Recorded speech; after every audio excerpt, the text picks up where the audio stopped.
രതീഷ്, താങ്കൾ ഇത്തരം ദൗത്യങ്ങളിൽ പങ്കെടുത്തിട്ടുള്ള ആളാണ്. എൻ്റെ ഓർമ്മ ശരിയാണെങ്കിൽ ആറന്മുള വള്ളസദ്യയ്ക്ക് വന്ന അവിടെ ഒന്നോ രണ്ടോ ഒരാളാണ് രണ്ടുപേരാണ് വെള്ളത്തിൽ വീഴുമ്പോൾ ഇതേ മട്ടിൽ 6.8 നോട്ടിൻ്റെ കഥ പറയുന്നുണ്ട് നേവി, അല്ലെങ്കിൽ പറയുന്നുണ്ട് നേവി ഇറങ്ങാൻ തയ്യാറില്ലെന്ന് പറയുന്നുണ്ട്.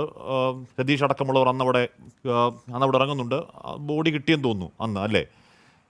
ഇവിടെ ഈശ്വർ മാൽപ്പയുടെ അടക്കം എന്താണ് വലിയ ദൗത്യം കാണുമ്പോൾ എന്ന് പറഞ്ഞാൽ നേവി അവിടെ ഈ പറയുന്ന 9-ാം തീയതിയാണ് അതിനുള്ളിൽ ലോറിയുണ്ട് എന്ന സൂചന കൊടുത്തത്. 10, 11, 12-ാം തീയതി 3 ദിവസം ഈ പറയുന്ന ഒഴുക്ക് നോക്കി കരയ്ക്ക് നിൽക്കുകയായിരുന്നു. അതിനുശേഷം ഈശ്വർ മാൽപ്പ ഇറങ്ങി. അത് താഴേക്ക് ഇറങ്ങാൻ കഴിയുന്നില്ല. താഴേക്ക് അതിനടുത്തേക്ക് എത്തുമ്പോൾ അവിടെ കമ്പികൾ മൂടിക്കിടക്കുന്നു, ആൽമരത്തിൻ്റെ വലിയ വേരുകൾ തങ്ങി നിൽക്കുന്നു. ഒരു തരത്തിൽ ആ ദൗത്യം മുന്നോട്ടേക്ക് കൊണ്ടുപോകാൻ കഴിയുന്നത്. അദ്ദേഹം പറയുന്നു, അർജുൻ്റെ വീട്ടുകാരുടെ വേദന എന്നെ വല്ലാതെ വേദനപ്പെടുന്നു എന്ന് പറഞ്ഞു. ഒരു മനുഷ്യ സഹജമായ അദ്ദേഹത്തിന് ചെയ്യാവുന്ന കാര്യങ്ങൾ ചെയ്തു.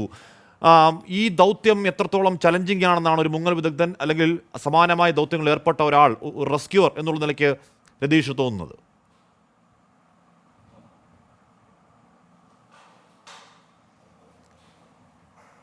അതെ, നമ്മൾ ഈ ആറന്മുള ജലോത്സവം, ആറന്മുള വള്ളസദ്യയുമായി ബന്ധപ്പെട്ട് ഈ സെയിം ഒരു പ്രൊസീജിയറിൽ ഇങ്ങനെ സംഭവിച്ചപ്പോൾ അവിടെ ഞങ്ങളവിടെ ചെല്ലുമ്പോൾ നേവിയുടെ ടീം ഉണ്ടായിരുന്നു. ഞാൻ സെർച്ച് ആൻഡ് റെസ്ക്യൂ ഡൈവിംഗ് ടീമിൻ്റെ പോർട്ട് ഡിപ്പാർട്ട്മെൻറ്റിലെ സെർച്ച് ആൻഡ് റെസ്ക്യൂ ഡൈവറാണ്.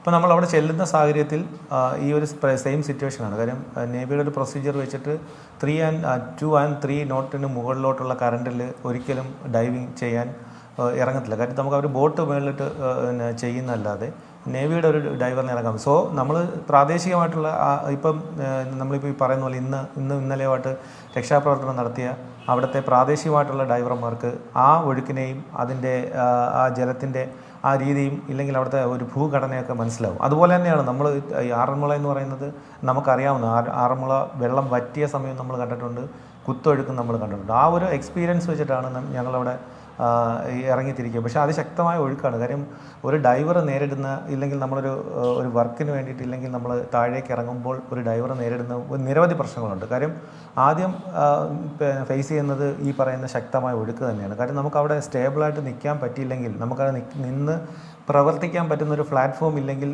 തീർച്ചയായും ഈ ഡൈവിംഗ് എന്ന് പറയുന്നത് പോസിബിൾ അല്ല.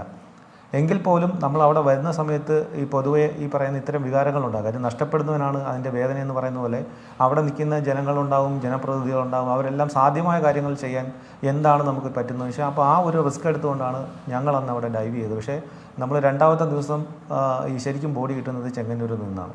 അപ്പോൾ അത്രത്തോളം കറണ്ടുള്ള സ്ഥലത്ത് ഇത്തരം പ്രശ്നങ്ങളുണ്ട്. പിന്നെ നമ്മൾക്ക് മുന്നിൽ കടന്നു പോയെന്ന് പറയുന്നത് ഒരു ഡൈവർ എന്ന് പറയാൻ ഒരു സാധ്യത വെച്ച് പറയുകയാണ്, വിലപ്പെട്ട ദിവസങ്ങളാണ്. ആദ്യത്തെ 3 ദിവസം എന്ന് പറയുന്നത് വളരെ ഇമ്പോർട്ടൻസ് ആയിട്ടുള്ള ദിവസമായിരുന്നു. ആ സമയത്ത് അവിടെ ഒരു സെർച്ചിങ് പോലും നടന്നിട്ടില്ല. പിന്നെ കരയിൽ സെർച്ചിങ് നടക്കുന്ന സമയത്ത് വെള്ളത്തിലും, അതായത് ഒരേപോലെ തന്നെ വെള്ളത്തിലും അവിടെ സെർച്ചിങ് നടത്താമായിരുന്നു.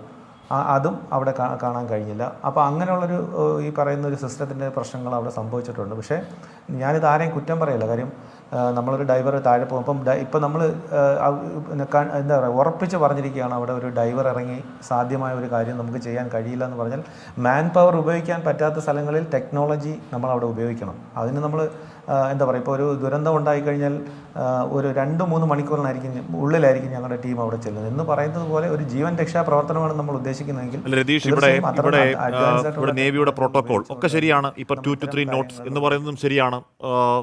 ഉറപ്പായും ഇതിനൊക്കെ റിസ്ക് ഉണ്ട്. ഈശ്വർ മാൽപ്പ ഇറങ്ങാമെന്ന് പറയുമ്പോഴേ അവിടെ ഭരണകൂടം സ്വന്തം റിസ്കിൽ ഇറങ്ങുമെന്ന് പറയുന്നു. പക്ഷേ ഈ നേവിയുടെ ഹൈ എൻഡ് എക്സ്പെർട്ടൈസ് കിട്ടിയിട്ടില്ലാത്ത, ഹൈ എൻഡ് പ്രാക്ടീസ് കിട്ടിയിട്ടില്ലാത്ത ഒരു പാവ മനുഷ്യനായ ഈശ്വർ മാൽപ്പ അടിയിലേക്ക് ഇറങ്ങുന്നുണ്ട്. അദ്ദേഹത്തിന് ചെയ്യാൻ കഴിയുന്ന 10-25 അടി ആഴത്തിലേക്ക് അദ്ദേഹം പോകുന്നുണ്ട്. അവിടെ പോയി അവിടെ കമ്പികൾ നിറഞ്ഞ കിടപ്പാണെന്ന് പറയുന്നുണ്ട്. അദ്ദേഹത്തിൻ്റെ കയറൊരു ഘട്ടത്തിൽ കഴിഞ്ഞ് അദ്ദേഹം ദൂരേക്ക് പോകുന്നുണ്ട്. അവിടെ നിന്ന് പുറത്തേക്ക് വരുന്നുണ്ട്. നേവി ചെയ്യാത്ത ഒരു സംഗതി ഈശ്വർ മാൽപ്പ ചെയ്യുന്നുണ്ട്. അപ്പോൾ ഇച്ഛാശക്തി ഉണ്ടെങ്കിൽ ചെയ്യാൻ കഴിയുന്ന ഉണ്ട് സർ, പ്രോട്ടോക്കോളിനപ്പുറം, അല്ലേ?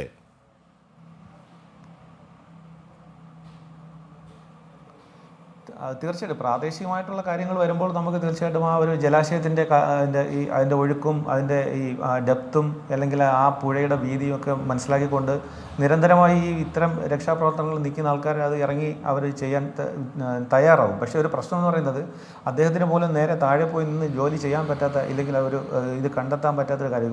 സീറോ വിസിബിലിറ്റിയാണ് നമ്മൾ ഈ പറയുന്നത് പോലെ. ഈ തുടരെയുള്ള മഴയ്ക്കകത്ത് നമ്മൾ ജലം കലങ്ങി മറിഞ്ഞാണ് വരുന്നത്. നമ്മൾ ഈ കൈയൊക്കെ വെച്ച് കഴിഞ്ഞാൽ തന്നെ നമ്മൾ തൊട്ടടുത്ത് കാണത്തില്ല. നമുക്ക് അണ്ടർ വാട്ടർ ടോർച്ചോ അങ്ങനെയുള്ള എന്തെങ്കിലും ഉപയോഗിച്ചുകൊണ്ടൊരു ഡൈവറിന് അവിടെ പോയി നിന്ന് നമുക്ക് ചെയ്യാൻ പറ്റും. കാര്യം നമ്മളൊക്കെ വീഡിയോ കാണുന്നതെന്ന് പറയുന്നത് നല്ല ക്ലിയർ ആയിട്ടുള്ള വാട്ടറിലാണ് നമ്മൾ പലപ്പോഴും ഈ പറയുന്ന രക്ഷാപ്രവർത്തനങ്ങളുടെ വീഡിയോസൊക്കെ നമുക്ക് അവൈലബിൾ ആയിട്ടുള്ളത്.